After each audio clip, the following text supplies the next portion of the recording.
Hello, Credence. Credence is probably a more rounded character in this film. He is wrestling with his identity. Who is he? He's a Dumbledore, but he feels abandoned by his family. And now he just wants to strike back. Grindelwald has sort of got into his head that it's important that he kill Dumbledore.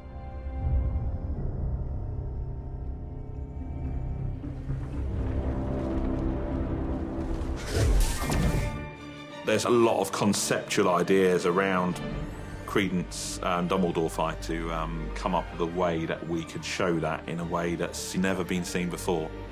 What we did is put work into finding the choreography of that fight that tells both of those people's stories and the story of their collision.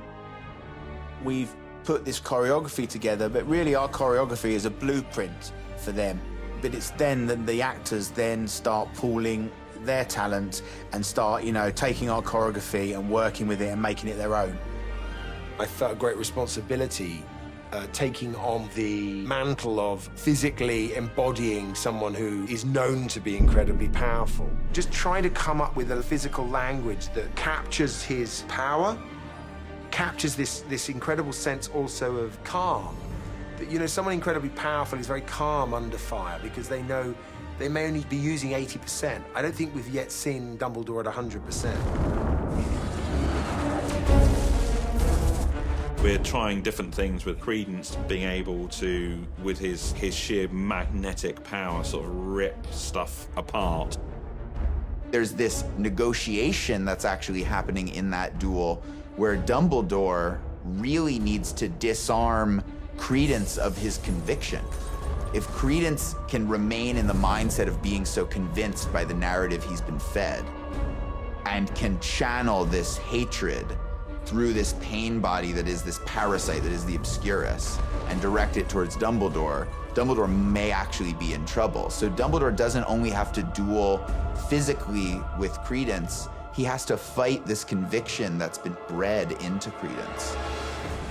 You know, it's a team effort always because there's an amazing visual effects team.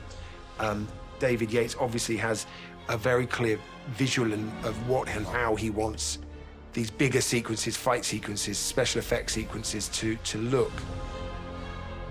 Dumbledore kind of almost creates a fake version of Berlin, so instead of them being on the Berlin streets, they're in a mirror world version of it where all the signs are the wrong way around, literally flopped. And Dumbledore uses his deluminator at one point to turn daylight off, so the whole world is only lit on the other side through puddles and in windows and things like that. Credence, he's the only one who can kill Dumbledore because he's special, because he's still got the Obscurus inside him. So the main thing we've tried to do with the magic in the film is try and bring back the magic. So we're, instead of a wand being a gun, we're just trying to get people, when they're doing spells, to be doing interesting stuff with them. So it's a dynamic duel. And like a lot of the moments that exist throughout this movie, it's a moment where there's really explosive action, but it's motivated by something that's happening on a very small, human, heart-based level. I'm sorry for your pain. We didn't know, I promise.